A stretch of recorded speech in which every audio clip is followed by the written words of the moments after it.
लिया भौजी हमार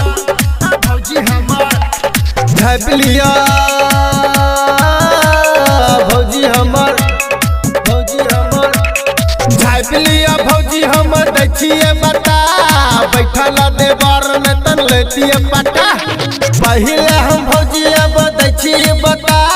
बैठल भैंसुर लिया इज्जत बचा झाँप लिया भौजी हमर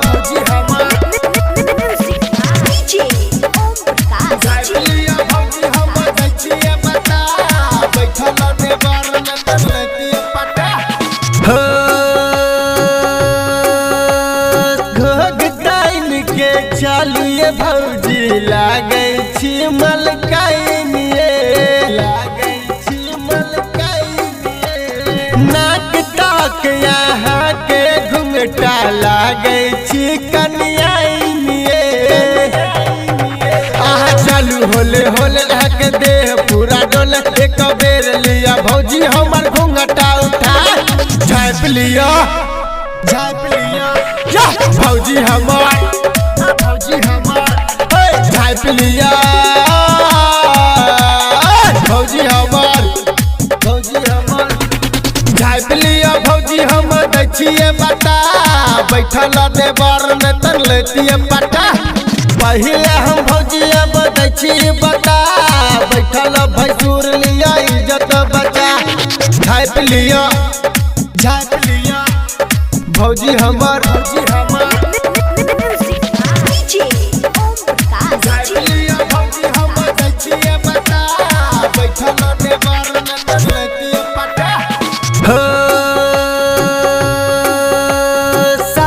ससुर जे बात के कहत सुनल पारत ये भौजी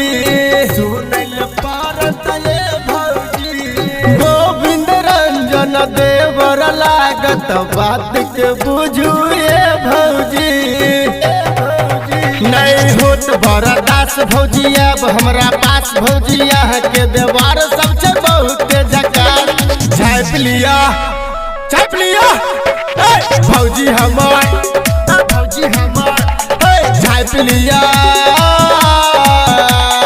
भौजी हमार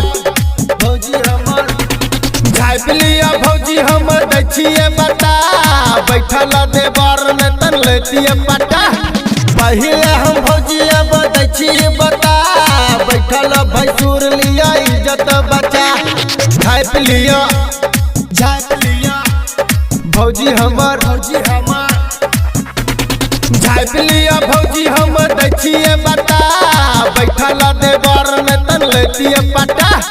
पहिले हम भौजी अब दैछिए बता बैठल भैंसुर लिया इज्जत बचा।